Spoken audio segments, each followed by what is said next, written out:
Hello, everybody, and welcome back to the weekly Stoke vlog edition. I'm so excited to have Alex Leever on here today, and we're going to talk a little bit about how his COVID season is going, but more importantly, his start to the World Cup. First off, congratulations, Alex. At Sync, we are so proud of you for finally making it to this incredible accomplishment and to start on such memorable hills like Kitzbühel and Schladming tomorrow. I think it's a really awesome way to start your World Cup experience. So, congratulations. Thank you. So to get started, I think the most important question that everyone would want to know is, how has it felt? You got to go to your first World Cup. How is it feeling going and getting those emotions to finally getting that spot? And then, of course, being there and then just reflecting on it now that you've raced a couple. Yeah, I mean, it's been an awesome opportunity. It's been a real grind to get here. I mean, as I think every independent athlete knows, it's a long road to get to the top, but I was happy to, catch the ski team's eye and put forward some results that made them willing to give me a shot. And then once I was there, I was really nervous kind of leading into it. But then once I was there on race day, I kind of realized it's just another ski race. And I wasn't nervous at all. So that was a nice break, I guess, for me. But yeah, it's just been a really awesome experience so far. That's awesome that you can take such an incredible career and get to a huge stage like the World Cup and be able to think, okay, I've got this. I've done plenty of races before. This is the same thing. Let's just go do it. I think that's a really strong mindset to go into that a lot of people actually can learn from. Thanks. So now we get to move to the race tomorrow. What are you thinking going into another World Cup slalom? You have another chance to kind of show what you have and compete again at the World Cup stage. How are you keeping your head on straight and how are you preparing? Yeah, so I'm really excited about this race tomorrow in Schladming, Austria. It's probably the race I would have looked forward to the most growing up. It's one of the classics that, in a normal non-COVID year, there's 50, 70,000 people screaming at the bottom. We won't have that this year, unfortunately, but it's still just such a cool place and experience. And, it's a night race, which are always super fun.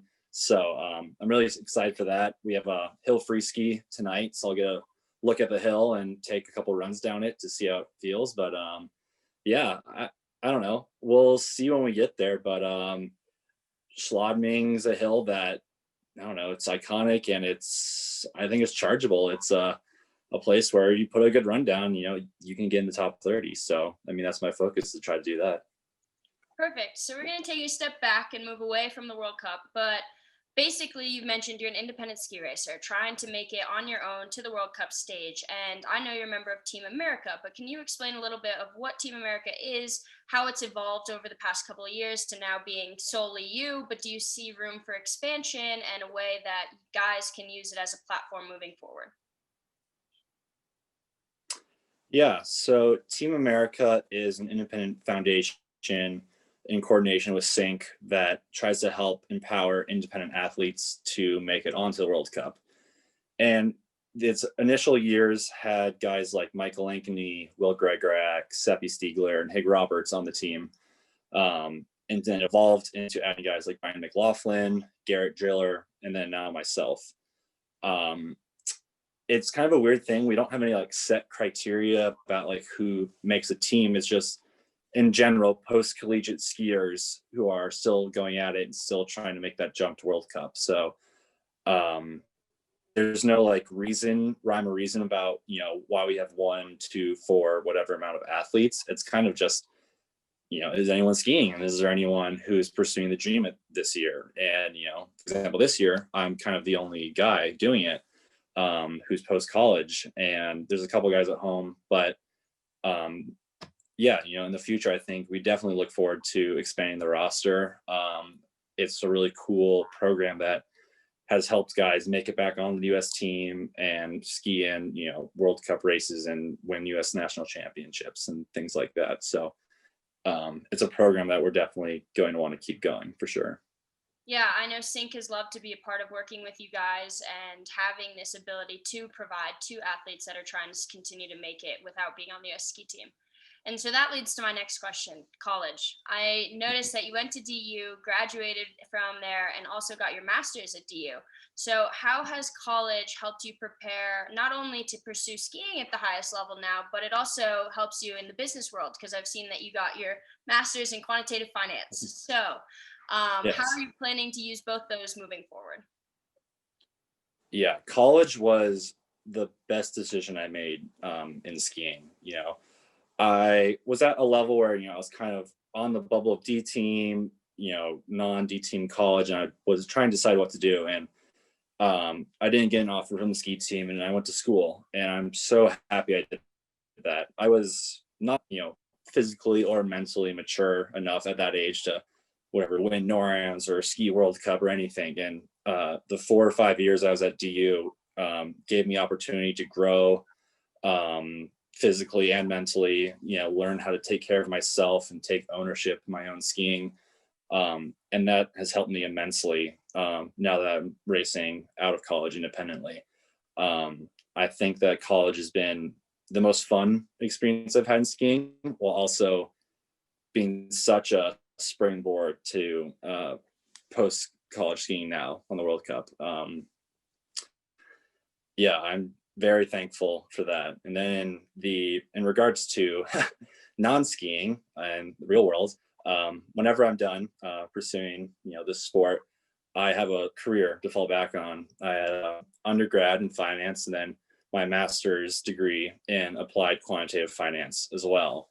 And so um, my work experience part of the resume might be a little lacking, but I'm hoping that I can maybe fluff that out a bit with skiing and get someone to hire me eventually.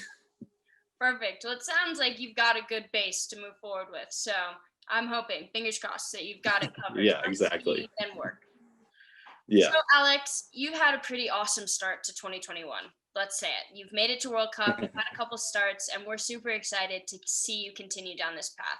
So, what are you thinking moving forward? What's next in the future and the plans as you move through the rest of this year?